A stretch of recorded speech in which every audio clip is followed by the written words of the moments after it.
Hi, I'm Aryn Baker, Time's Africa Bureau Chief, and I am joined today by Graça Machel, an icon and advocate for women's and children's rights around the world. She is also the former First Lady of South Africa, married to President Nelson Mandela. Madame Machel, thank you so much for joining us today. The Graça Machel Trust is now launching a new investment vehicle focused on helping women-led enterprises. In emerging markets such as Africa, only 9% of venture capital goes to women. Why is that? And what are some of the other barriers to female leadership in both the political and entrepreneurial space? First, thank you for having me this afternoon. In my experience of working with women's rights, I came to a conclusion that we have made some strides as far as the presence in positions of leadership, political leadership for women. We still have a long way to go, but it is where we have made more visible and sound progress. Very little has been done in the economic sphere. If I ask you, who are the faces and the voices of women, of African women entrepreneurs today, you would be in trouble to find 10 of them. So the Graça Machel Trust decided to focus on promoting entrepreneurship for women to contribute, really to democratize the economy, if I can put it this way, as a way of we as Africans transforming our realities, which we call always of poverty, but building on the skills, on the energy and, dynamics which women have shown, even if it's in the informal sector, but that our families and our communities rely greatly on the entrepreneurship from women.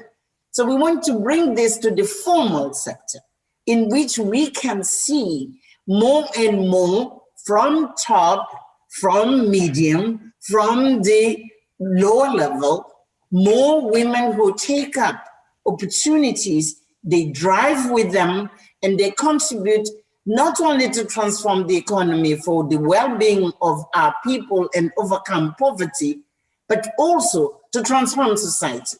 Because society itself will become completely different, will be much more equal, which will be much more responsive to the needs of people if women are taking leadership on the economic sector. So this is why the trust decided to focus on this area. So economic leadership will translate into political leadership down the line. Definitely, because we believe also that when it comes to political leadership, there is nothing you can be successful about if you don't transform the economy to serve the millions of your citizens.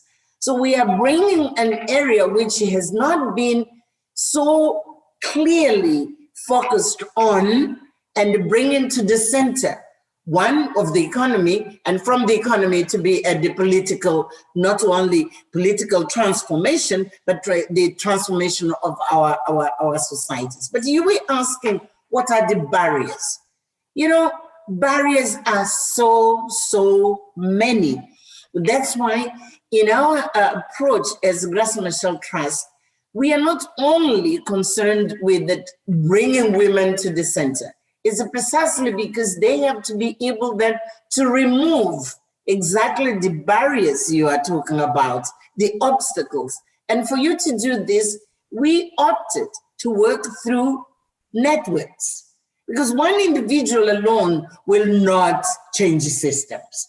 But if you have a network from national to sub-national to sub-region and to continental level, you join efforts, you join expertise and energy, and then you can confront whether it's government, whether it is the private sector, When it is the public sector, which sometimes has to make it easy for business to run, then you will be able to succeed because you bring the strength of the collective in removing barriers. So it's two things. One is that we need to multiply really in thousands and hopefully in future in millions, women entrepreneurs. But on the other hand is to say, working through networks, because networks will enable the removal of barriers, which one individual, no matter how brilliant you are, alone you can't do it. Over the course of your career, you have been able to watch good leadership in action. What are the ingredients that go into making a good leader, and how do we foster those qualities? I would perhaps use the example of why I believe women's leadership is more effective. It is important to align your mind, the brilliance of your mind, but with your heart. You need always to take a vision in which you don't talk of markets as numbers, but you talk of people. You see, any number represents people who have aspirations, who have needs, and who have beliefs. So to lead, you need to take this into account, not only your brilliance of your mind and the numbers you can produce. So a good leader for me is someone who manages to align the two, the mind and the heart. And the best of people I have met, one, they are women in this case. Second, even the best of leaders in the world, you'll see that they have what many people call, empathy. They call compassion. And I'm putting in my words, it's exactly that they always have the face of the people when they have to make decisions. This, for me, it's a fundamental. And if we come, for instance, to the example of the crisis in which we're still navigating with the COVID-19, have you realized that the best countries which have really navigated better, this COVID, are led by women? Is it by chance? Perhaps we need to understand better what is it which the women's leadership brings to the table to humanize leadership. And I'm saying to make it much more human and to make it much more effective because it carries people with them, So this is one example of the good leadership you could talk about. The other one, the other elements which I think it's always important is collective. A leader can be brilliant, can be doing extraordinary things, but you don't move a nation alone. You need always to have a collective which shares the vision, which shares the commitment, which really is driving a much more broader combination of the willing of the people, the skills which are existent in the country, and also make sure that everyone is on board and they share the vision. And you build a kind of a national pact around which everyone knows where we are going in the next 3 years or 5 years or 10 years.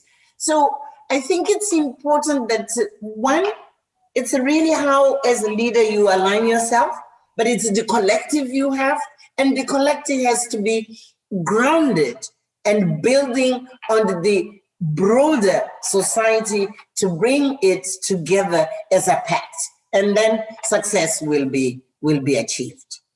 I love your description of what a good leader is, and it gives me hope. But watching the world today and the upcoming US elections in particular, what do you think today's societies value more in a leader? Is it competence? Is it ideology, principle? My view is that the part of the crisis of leadership we're facing today, it's because we are focusing too much on personalities. And that is going always to create a sort of a void, because you need to have clarity on the vision which the leader is calling on the whole of society to rally around. And many times what we feel today is that they are lone leaders who are trying to play on their own personality. Their own people are not there, and people of the world are not there. So I think we need to encourage and to promote the type of leadership which is really committed to the common good. And the common good will be not only defined, but achieved when, in my view, the kind of collective that we're talking about and bringing much more people. So I think the leadership style which is prevailing today is a problem. And we need really to go back to the point where we can promote in the young generation of leaders who are coming a different kind of leadership, which is based on interests of the people, which is based on a collective pact in which we move around, in which every single person in a country, in a nation counts. You don't leave, as the UN says, you don't leave anyone behind. Absolutely. But how do we move the young generation away from this focus on personality and more on these broader issues that you raise? You see, I have been interacting with young people, at least on my continent here in Africa. Young people are aware that we need to change. And if I can give you an example, the Graça Machel Trust and the Mandela Institute for Development Studies, we facilitated the emergence of a network of young leaders across the continent. We facilitate not only in training, but also interacting amongst themselves where they discuss precisely the issues of leadership to identify what is the good which exists, because it's not everything which is wrong, but what is the best which should be emulated, and how they prepare themselves to take up responsibilities in different fields. Some of them will opt for going political, others will go for business, others will go, for instance, as academia, and others will be going for social activity. But to be able, one, to understand that the transformation of this continent, it goes through the transformation of the quality of leadership, first, and second, they are the one who have to take the leadership. It's no one else. Every generation has its historic responsibility. And as we speak on this continent with majority of people who are young, it's young people who have to come to the table, and they have to take up the responsibility of taking this continent to the next level. And they have to learn together. So to answer, in short, your question is, there are on the continent a diversity of initiatives to promote ethical leadership, committed leadership, and a new style of leadership.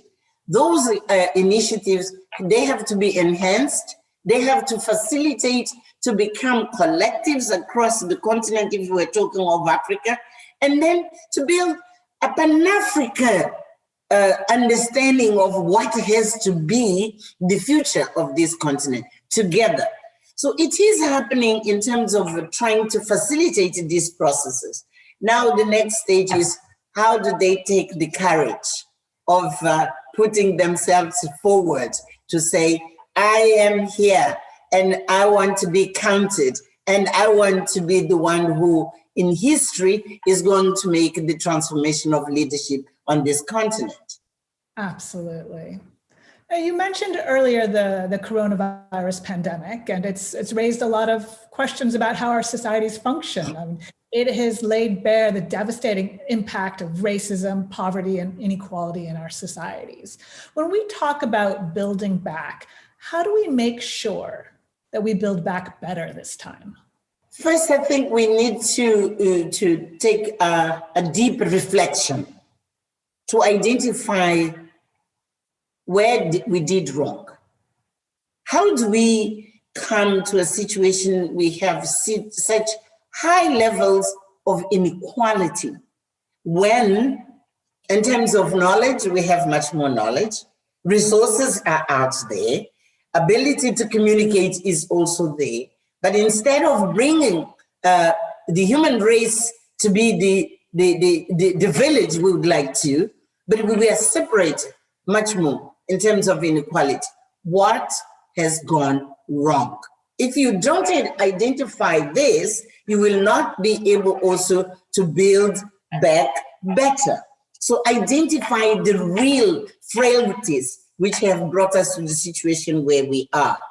Second, periods of crisis, are really periods also of a huge opportunity. And this is an opportunity which shouldn't be missed. It's to review also, as we have been talking, you and I, to change the way we lead. Because to build better, you need to lead better, okay? And to make sure that what is it which is our collective work is going to produce the results which are going to touch the lives and improve the lives of everyone, not to replicate the unequal and discriminatory systems which have brought us to this. And you mentioned the issue of racism.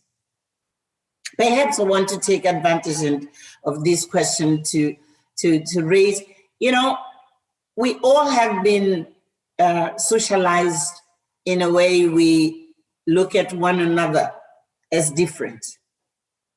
And you look at me, and yes, you and I, we are women, but then perhaps you'll be looking at me with my white hair and you say, this is a Black woman. And I would look at you and say, this is a young white woman. That kind of stereotypes has to change drastically. You are, first and foremost, you are a human being. Even before you are a female, you are a human being. And being a human being, you have exactly the same identity and the same, dignity as anyone else. And we need to begin to accept the human dignity of every single human being.